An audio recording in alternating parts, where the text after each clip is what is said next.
Tajamar lo podemos ver, lo podemos entender como una entrada o como vivir en el mundo de la barbarie. Parecemos una sociedad que no nos preocupa cosas que nos deberían preocupar, y lo cual es verdaderamente alarmante. Parecemos, de alguna manera, seres patológicos, porque justamente destruimos o toleramos la destrucción, porque de alguna manera nosotros los ciudadanos también somos responsables con nuestros actos y con nuestra conciencia y con nuestra posibilidad de intervenir, de plantear protestas, de cuestionar como ciudadanos cosas que nos afectan, y no nada más porque nos afectan a nosotros como humanos, porque en realidad lo que está ocurriendo en Tajamar afecta a la vida humana y la vida no humana, pero digo que es una cuestión casi patológica porque lo que constituye la fuente de nuestra vida, lo que constituye la fuente de nuestro sustento, lo destruimos de una manera verdaderamente preocupante. Leí en los periódicos una nota que me pareció verdaderamente inquietante, por decir lo menos, y es esta idea de que la maquinaria pesada que entró a Tajamar para arrasar con el ecosistema, con todas las formas de vida, decía la nota, dejó sepultados a los animales vivientes allí. Fueron a cortar y a rellenar los humedales, arrasando con los animales y sepultándolos en vida.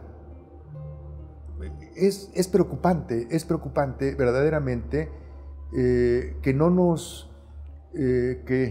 conmueva, que no tengamos una capacidad de conmovernos ante una cosa que no nada más es significativa porque se está destruyendo las plantas o los animalitos, sino porque se está destruyendo el sistema de la vida misma, del que dependemos nosotros, dramáticamente. Imagínense ustedes los pescadores, imagínense ustedes las múltiples especies animales que viven y que tienen como su hábitat los manglares. La fuente de vida permanente que está allí, la incubación de peces y de muchos animales que depende del manglar. Imagínense ustedes los manglares protegiendo la vida humana, la economía de las personas, de los pueblos, de los habitantes e incluso de los grandes negocios, de los hoteles y del turismo, al proteger contra los huracanes.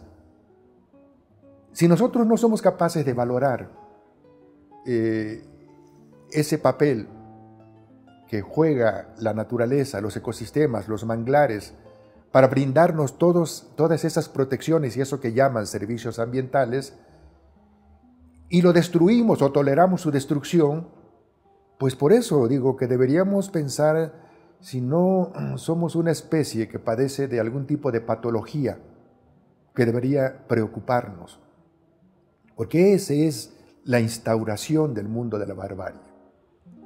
Es la instauración del mundo de la barbarie, digamos, en donde lo que importa es hacer negocios, es convertir a la naturaleza en mercancías, es comercializarla, es ponerla en el mercado, es ponerla en la bolsa de valores, es destruirla como naturaleza viva y transformarla en naturaleza muerta, en materias primas.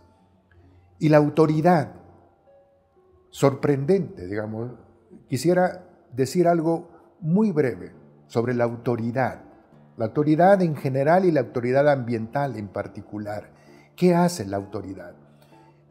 Hay una diferencia, no sé si en realidad, digamos, es una gran diferencia en términos del resultado para la protección o la no protección de la naturaleza y de la vida humana y no humana. Pero hay una pequeña diferencia entre funcionarios de administraciones pasadas que tampoco se ocupaban mucho por proteger a la naturaleza, al medio ambiente, ni a los humanos tampoco. Pero hay una pequeña diferencia que a lo mejor nos da cuenta del tipo de gobernantes que tenemos actualmente, y es que los anteriores funcionarios hacían poco por la naturaleza y por defender y protegerla, pero al menos parecían mostrar algún pudor, algún arrepentimiento. Los actuales funcionarios no parecen tener pudor, parecen instaurar una forma de gobernar regida por el cinismo. Es decir, queda claro, cualquiera que lee o cualquiera que tenga acceso a los medios de comunicación, queda claro que la Semarnat protege al mundo de los negocios. Queda absolutamente claro. Es el mundo al revés. Es la inversión de los papeles.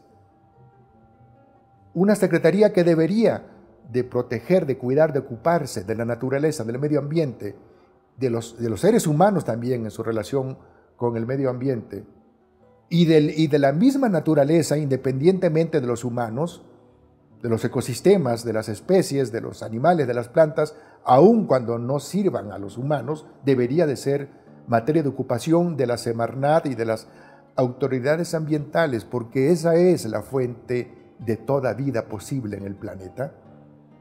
Resulta que se ocupan más de proteger a los negocios. Pero no es porque no debamos de procurar que haya negocios, que se genere riqueza y que se generen empleos, lo cual es fundamental y es importante en cualquier país, y además que haya una distribución justa, equitativa y democrática de la riqueza, por supuesto. No es estar en contra de la generación de la riqueza, sino de una riqueza que se genera en un contexto de un capitalismo salvaje, un capitalismo de acumulación originaria del capital, como el capitalismo ruso en este momento, el capitalismo chino, digamos, que se da a costa de la destrucción de las fuentes de vida, un capitalismo metido en el reino de la barbarie. Eso es, contra ese hacer negocios y contra ese hacer empresas es contra lo que debemos estar en contra y contra lo que debemos alzar la voz y protestar. Por ejemplo, el argumento de un funcionario de Fonatur es un argumento bastante, por decirlo menos, sospechoso. Si podemos decir que es un argumento equilibrado. Por ejemplo, salir a la escena pública y decir que tenían que talar el ecosistema, los bosques, rellenar, hacer la tarea, hacer el trabajo sucio, porque si no, el gobierno iba a ser demandado por los inversionistas y lo hubieran obligado a pagar 3.000 millones de pesos. Antes de que ocurra eso, entonces destruyo el paraíso, destruyo la creación. Es un argumento verdaderamente patético y también patológico. ¿Y el Partido Verde? ¿Qué pasa con el Partido Verde? Algunos dicen, bueno, habría que hacer la crítica del Partido Verde. Sí hay que hacer la crítica del Partido Verde por su papel en una simulación y en una farsa que se aprovecha de la ignorancia o de la ingenuidad de los votantes que siguen votando, algunos, por el Partido Verde. Hay una gran parte de la sociedad que no cree en el Partido Verde y que lo tiene claro, y en Cancún y en Tajamar fue expuesto de una manera contundente. Los ambientalistas, los ciudadanos, los corrieron de un simulacro que pretendían hacer un cierre simbólico de las obras en Tajamar, y la ciudadanía los enfrentó, los confrontó y los exhibió en toda la farsa que representa, lo cual nos está diciendo precisamente que hay una gran parte de la ciudadanía que lo sabe, que se da cuenta.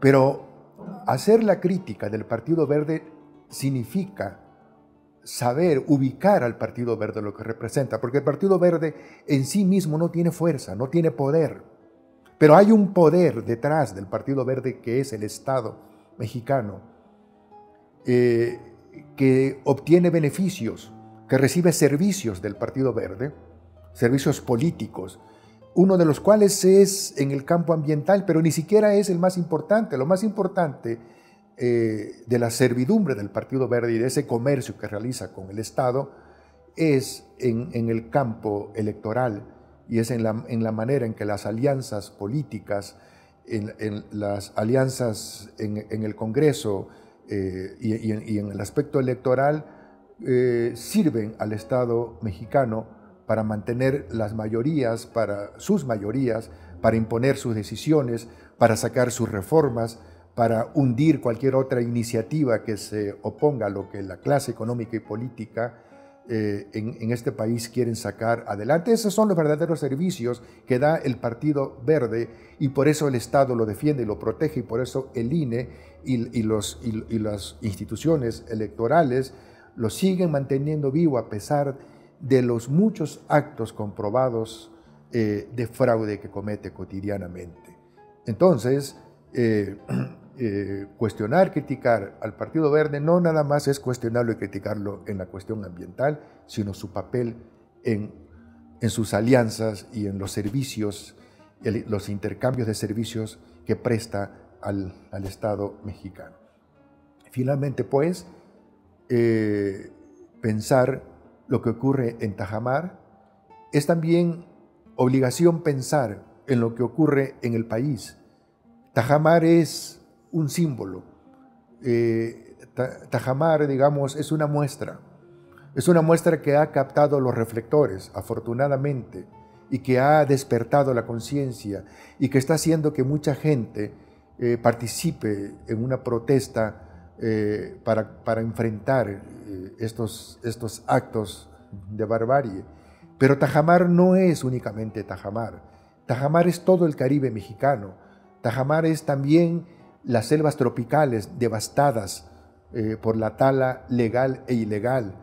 Tajamar, digamos, es el Pacífico mexicano, los desarrollos turísticos, es la selva, son los ecosistemas que desaparecen, son también, digamos, la penetrante, constante y abusiva penetración y devastación provocada por la industria extractiva, por la minería, por petróleos mexicanos. Es decir, Tajamar es un símbolo de algo que tenemos que evitar y contra lo cual tenemos que luchar.